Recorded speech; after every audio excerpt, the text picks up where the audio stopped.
improving service if possible. And I think honestly, we need to look at a way to make TriMet more affordable for people, because right now it's actually more cost effective for a lot of folks to drive downtown and park rather than take the bus. That is wrong.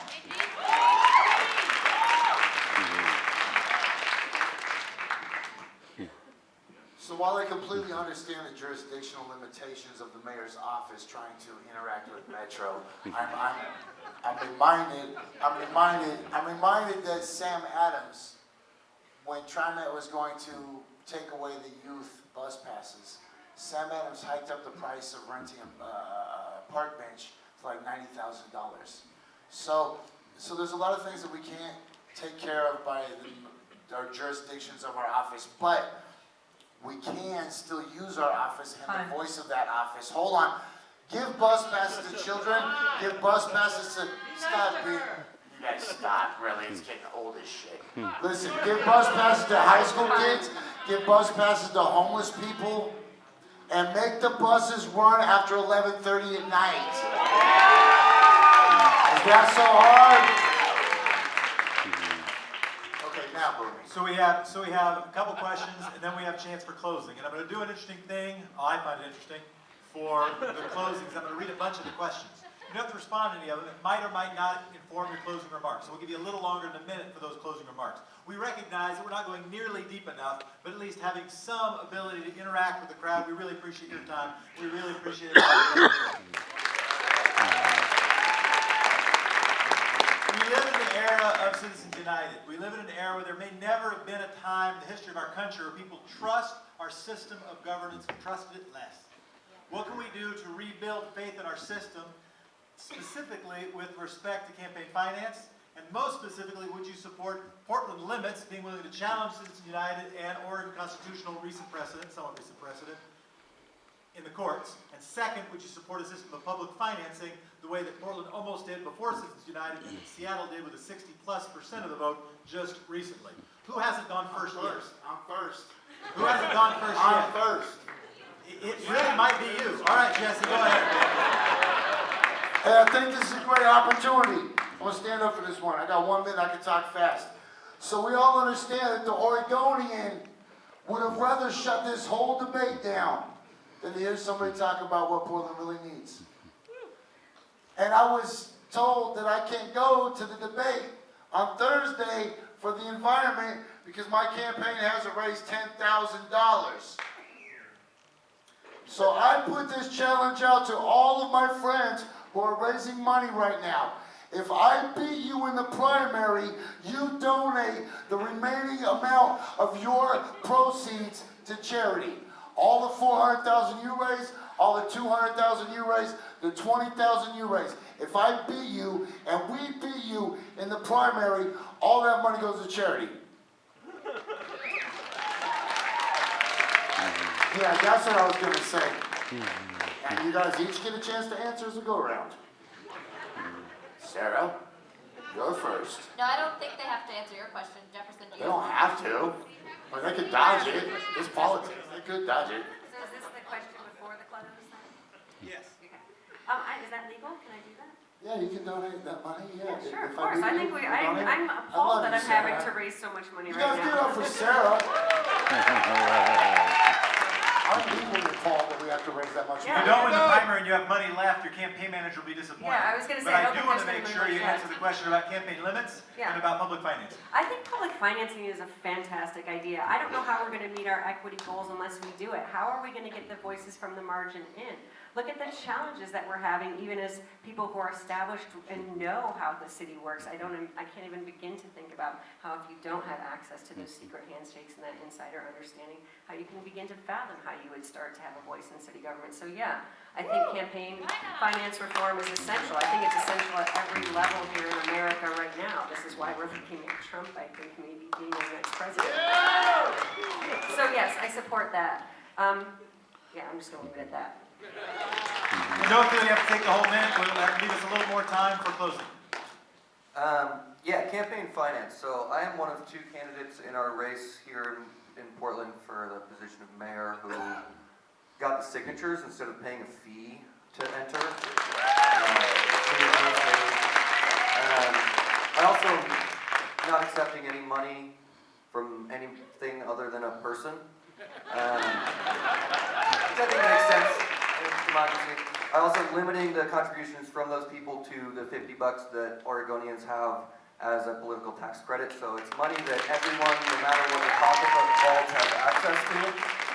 I think that the way that we can tackle campaign finance reform is by being leaders and doing it before we have to, and that's what I'm doing.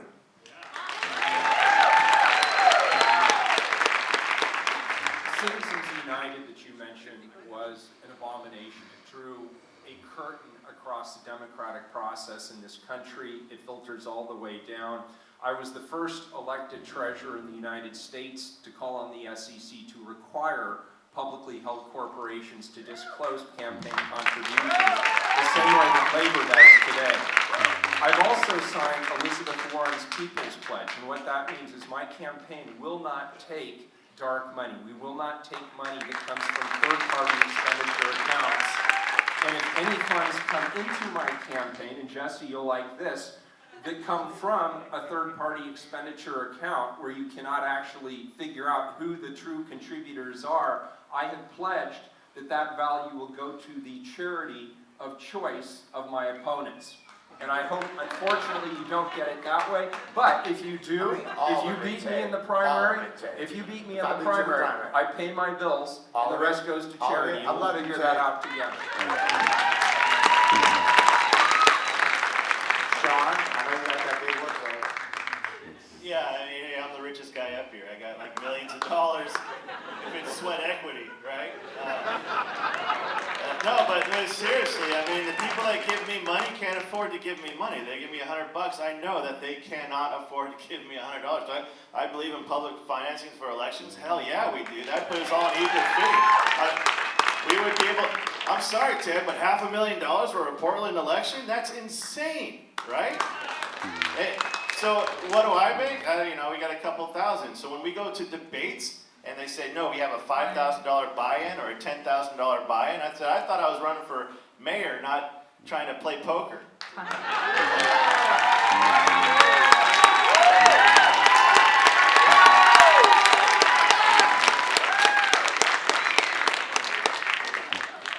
I support contribution limits. I support public financing. And Bim, you and I have a distinction on stage. We're the only two candidates to file by petition and to voluntarily limit campaign contributions. I'm doing this the hard way. I'm raising it from individual people. I'm raising it at smaller increments. I've limited to no more than $250 a person. You know how I raise that money? We have over 100 committed house parties in this race, standing in people's living rooms, talking to them about the issues, going door to door, doing this grassroots style, and asking people for their help. So I'll be a mayor for all of Portland. If I beat you in the primary, will you donate the money?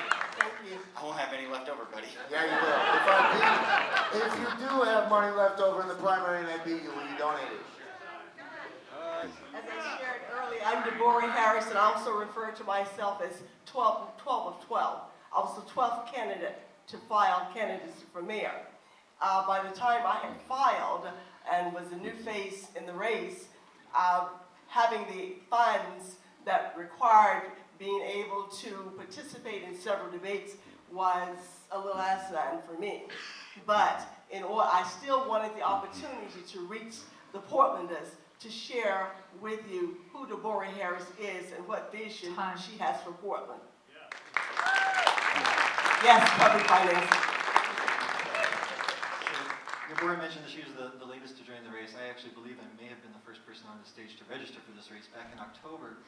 And I do support reform to our campaign finance laws. I know that with Citizens United that may be a challenging thing, but our Supreme Court has changed. So now may be a good time actually to revisit this particular subject. And beyond that, I think that one thing that you can do to make sure that elections in your city are not governed by who has the most money is to not vote for people based on how much money they have. Listen to people, listen to our positions on the issues. I want you to get to know us well enough to know what our values are, so that you can vote for someone you can trust. I want to take a moment to get a round of applause for Israel Baer and Beth Slogan, for whom this probably wouldn't have happened but for them. And a big round of applause to Jim Brumberg. Because Mary Ann, we want to reserve the biggest round of applause at the very end for y'all and for the candidates. But for them, this doesn't go down. This has been kind of fun. Oh, she's getting a present. We're all going to drinks after. She gets free. I'm going to read a bunch of questions because we've all been in the situation where you had a brilliant question that didn't get answered, but at least it should be asked. And the good news is that One Week is interviewing just about every candidate. Street Roots will probably interview just about every candidate. X-Ray FM will interview just about every candidate. And we'll try to make that information available to all Portlanders. This ain't the only chance, but I'm glad we took it. James Alexander. How do you incentivize and accommodate the inclusion of green spaces as we increase development in the urban core? Better protecting the old and historic homeless, especially the smaller the smaller and more affordable ones. How do we encourage better design and construction? From Vince Winter, what lessons can we learn from the San Francisco housing crisis?